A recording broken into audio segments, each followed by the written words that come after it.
নমস্কার, আপনারা দেখছেন গ্রাউন্ড জিরো মিডিয়া। আর এখন যে খবরগুলোর উপর নজর রাখবো সেগুলো কিন্তু অত্যন্ত গুরুত্বপূর্ণ হতে চলেছে। এর আগে আমরা দেখেছি প্রধান বিচারপতির মন্তব্যকে কেন্দ্র করে তৈরি হয়েছিল ককরোচ জনতা পার্টি বা সিজেপি, কিন্তু সেই ককরোচ জনতা পার্টি কেন্দ্র সরকারকে পুরো কিন্তু কাঁপিয়ে দিয়েছিল বলা যায়। তারপরে প্রধানমন্ত্রী নরেন্দ্র মোদীর একটি বক্তব্যকে ঘিরে সোশ্যাল মিডিয়ায় গড়ে ওঠে দিমাগি নকশাল পার্টি। আর এবার জন্ম নিল আরো একটি পার্টি। এরই মধ্যে এসআইআর বা ভোটার তালিকা থেকে নাম বাদ যাওয়া নিয়ে কিন্তু সুপ্রিম কোর্ট একটি গুরুত্বপূর্ণ পর্যবেক্ষণ করেছে, যা কিন্তু অনেককেই স্বস্তি দিতে পারে। অন্যদিকে দেশের জনগণনা যেটা চলছে তা নিয়ে কিন্তু রাহুল গান্ধী একটা বড় খেলা কিন্তু করে দিলেন। এই সমস্ত খবর আপনাদের একে একে জানাবো। প্রথমেই নজর রাখবো বিহারের দিকে, কারণ সেখানেই জন্ম নিয়েছে এই নতুন রাজনৈতিক প্ল্যাটফর্ম। লাগামহীন হয়ে বিহারের এক আধিকারিক এমন কিছু মন্তব্য করে বসেছেন, যার জেরে কিন্তু জন্ম নিয়েছে একটি সোশ্যাল মিডিয়া ট্রেন্ড। আর এর নাম দেওয়া হয়েছে কুত্তা জনতা পার্টি বা কেজিপি। আসলে বিহারের বিপিএসসি বা বিহার পাবলিক সার্ভিস কমিশনের পরীক্ষার্থীরা তাদের অধিকারের দাবিতে, পরীক্ষার স্বচ্ছতার দাবিতে রাস্তায় নেমে প্রতিবাদ করছিলেন। আর সেই সময় বিহার সরকারের একজন উচ্চ পদস্থ আধিকারিক বিপিএসসির এক্সামিনেশন কন্ট্রোলার রাজেশ সিং বলে ওঠেন যে হাতি চলে বাজার, কুত্তা ভোকে হাজার। অর্থাৎ তিনি আন্দোলনকারী ছাত্রদের সরাসরি কুকুরের সঙ্গে তুলনা করেছেন। তিনি হয়তো ভেবেছিলেন যে এই কথা বলে তিনি পার পেয়ে যাবেন, কিন্তু ছাত্ররা এর কড়া জবাব দিয়েছে। তারা বলেছে কুকুর অত্যন্ত বিশ্বস্ত এবং পূর্ববর্তী প্রাণী, তাই যদি আমাদের কুকুর বলা হয় তবে আমরা কুকুরই সই। আর এরপরেই কিন্তু সোশ্যাল মিডিয়ায় হু হু করে ছড়িয়ে পড়ে কুত্তা জনতা পার্টি। আজকাল এআই বা আর্টিফিশিয়াল ইন্টেলিজেন্সের যুগ, তাই চোখের পলকে নানা রকম ব্যঙ্গাত্মক ভিডিও কিন্তু তৈরি হয়ে সোশ্যাল মিডিয়ায় ভাইরাল হতে শুরু করেছে। এই কুত্তা জনতা পার্টির ফলোয়ার্স কিন্তু সংখ্যাও কিন্তু ইতিমধ্যে অবিশ্বাস্য গতিতে বাড়ছে। এর ঠিক আগে একইভাবে জন্ম নিয়েছিল ককরোচ জনতা পার্টি। তারপর খোদ প্রধানমন্ত্রী নরেন্দ্র মোদীর দিমাগি নকশাল মন্তব্যের পরে তৈরি হয়েছিল দিমাগি নকশাল পার্টি। আর এবার ছাত্রদের কিন্তু কুকুর বলায় তৈরি হলো কুত্তা জনতা পার্টি। অহংকারী এবং ক্ষমতার মদমত্ত আধিকারিকদের শিক্ষা দেওয়ার জন্য এটাকেই কিন্তু বলা হচ্ছে এক অভিনব গান্ধীবাদী উপায়। গান্ধীজি যেমন বলতেন এক গালে কেউ চড় মারলে কিন্তু অন্য গাল বাড়িয়ে দিতে, ঠিক তেমনি সরকার যখন ছাত্রদের কুকুর বলছে, ছাত্ররা বলছে হ্যাঁ আমরা কুকুর। কিন্তু মনে রাখবেন, কুকুর কিন্তু কামড়াতেও জানে। বর্তমানে বিহার সরকার এবং প্রশাসনের উপর মহলে কিন্তু একটা চরম আতঙ্ক তৈরি হয়েছে। কর্তারা এখন আতস কাজ দিয়ে খুঁজছেন সেই আধিকারিককে যিনি এই কথা বলেছেন। কারণ এমনিতে সরকার আন্দোলনের জেরে রীতিমতো অস্বস্তিতে, তার উপর এই ধরনের মন্তব্য আগুনে ঘি ঢালার কাজ করেছে। এর আগে মধ্যপ্রদেশেও এমন এক ঘটনা ঘটেছিল যেখানে কুকুরের নির্বীজকরণের নামে কিন্তু দুর্নীতি হওয়ার প্রতিবাদে এক ব্যক্তি কুকুরের মুখোশ পরে হাজির হয়েছিলেন। কিন্তু বিহারের এই আধিকারিক যেন নিজের বিপদ নিজেই ডেকে আনলেন বলে মনে করা হচ্ছে। বিক্ষোভকারীদের মতে এই ধরনের আধিকারিকরাই যারা নিজেদের অধিকারের জন্য রাস্তায় বসা সাধারণ ছাত্রদের কুকুর বলে অপমান করেন, তারা কিন্তু পদে থাকার যোগ্য নয়।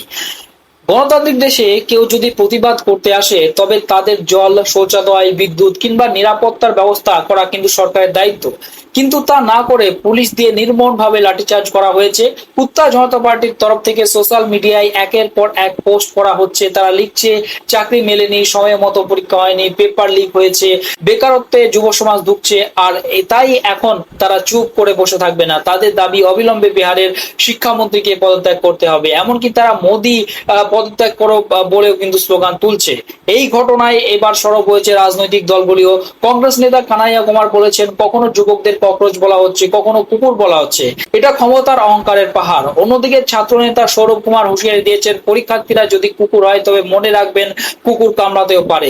তেজস্বী যাদব কিন্তু টুইট করে কড়া সমালোচনা করেছেন। তিনি বলেছেন বিপিএসসি কে এবার বিজেপি জেডিইউ সার্ভিস কমিশন নাম দেওয়া উচিত। দুর্নীতির প্রতিবাদ করা ছাত্রদের কুকুর বলা হচ্ছে। আর বিপিএসসি হলো সেই ছাত্রদের পিষে মারা এক মদমত্ত হাতি। যদিও চাপে পড়ে ওই আধিকারিককে সাসপেন্ড করা হয়েছে, কিন্তু ক্ষোভ তাতে কমেনি। মহিলাদের উপর যেভাবে পুলিশ লাঠিচার্জ করেছে তা কিন্তু গোটা দেশের সামনে এক লজ্জাজনক উদাহরণ তৈরি করেছে।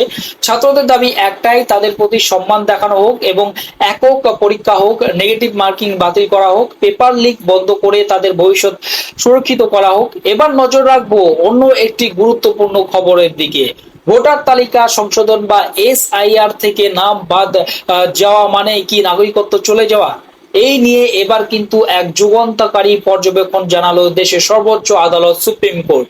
ট্রাইব্যুনালে কত নামে নিষ্পত্তি হয়েছে এবং বাদ যাওয়া কতজনের নাম নতুন করে ফের তালিকায় জুড়েছে মঙ্গলবার তা নিয়ে জাতীয় নির্বাচন কমিশনের কাছে বিস্তারিত রিপোর্ট তলব করেছে শীর্ষ আদালত। শুনানি পর্বে আদালত একেবারে স্পষ্ট ভাষায় জানিয়ে দিয়েছে যে এসআইআর বা ভোটার তালিকা থেকে নাম বাদ যাওয়া মানেই কিন্তু কারো নাগরিকত্ব খারিজ হয়ে যাওয়া নয়। ফলে নাম বাদ যাওয়া বাসিন্দাদের কোনোভাবেই সরকারি প্রকল্প থেকে বঞ্চিত করা যাবে না।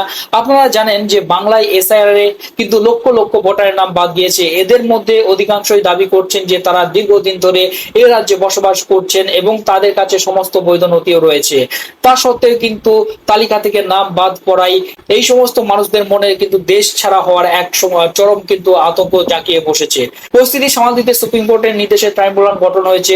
নির্দেশ অনুযায়ী যাদের নাম এসআইআর এর প্রাথমিক পর্ব থেকে বাদ গিয়েছে তারা নতুন করে নাম তোলার জন্য এই ট্রাইব্যুনালে আবেদন করতে পারেন। সব নথি যদি ঠিক থাকে তাদের নাম ফের তালিকায় জুড়ে যাবে। জানা গিয়েছে এই ট্রাইব্যুনালে প্রায় 7 লক্ষ আবেদন জমা পড়েছিল। নির্বাচন কমিশনের কাছে সুপ্রিম কোর্ট জানতে চেয়েছে ট্রাইব্যুনালে কতগুলি আবেদন এখনো বিচারাধীন রয়েছে, কতগুলি নিষ্পত্তি হয়েছে এবং ঠিক কি ধরনের প্রতিকার চাওয়া হয়েছিল। সুপ্রিম কোর্ট স্পষ্টভাবে জানিয়েছে যতক্ষণ না ট্রাইব্যুনালে মামলার চূড়ান্ত নিষ্পত্তি হচ্ছে ততক্ষণ পর্যন্ত কাউকে বিদেশি তকমা দেওয়া যাবে না। আর সেই কারণেই তাদের কোনো সরকারি প্রকল্পের সুবিধাও কিন্তু বন্ধ করা যাবে না। উল্লেখ্য এসআইআর এ বাদ যাওয়া মতুয়াদের একটা বড় অংশ ইতিমধ্যেই সরকারি প্রকল্পের সুবিধা পাচ্ছেন, কারণ তারা নাগরিকত্বের জন্য আবেদন করেছেন। কিন্তু যাদের নামের পাশে অনুপ্রবেশকারী তকমা দিয়ে নাম বাদ দেওয়া হয়েছে তারা অনেক ক্ষেত্রেই কিন্তু প্রকল্পের সুবিধা পাচ্ছিলেন না। সুপ্রিম কোর্টের এই কড়া বার্তার পর সেই সমস্ত সাধারণ মানুষ এখন বড় সড় স্বস্তি পেলেন বলেই মনে করছে ওয়াকিবহাল মহল।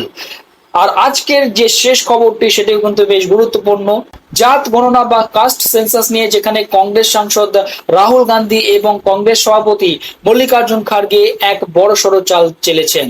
জাত গণনা তথ্য সংগ্রহের প্রস্তাবিত পদ্ধতি নিয়ে গভীর উদ্বেগ প্রকাশ করে তারা সরাসরি প্রধানমন্ত্রী নরেন্দ্র মোদীকে একটি চিঠি পাঠিয়েছেন। তাদের প্রধান অভিযোগ হলো জাত গণনার জন্য যে প্রশ্নগুলো তৈরি করা হয়েছে তা অত্যন্ত বিভ্রান্তিকর। এই প্রশ্নগুলোর কোনো সুনির্দিষ্ট উত্তর হয় না, যা ভবিষ্যতে এক বিশাল তথ্যগত জটিলতা তৈরি করতে পারে। প্রধানমন্ত্রীকে লেখা ওই চিঠিতে রাহুল গান্ধী এবং খার্গে সরকারের ওপেন এন্ডেড বা উন্মুক্ত প্রশ্ন ব্যবহারের সিদ্ধান্তের তীব্র বিরোধিতা করেছেন।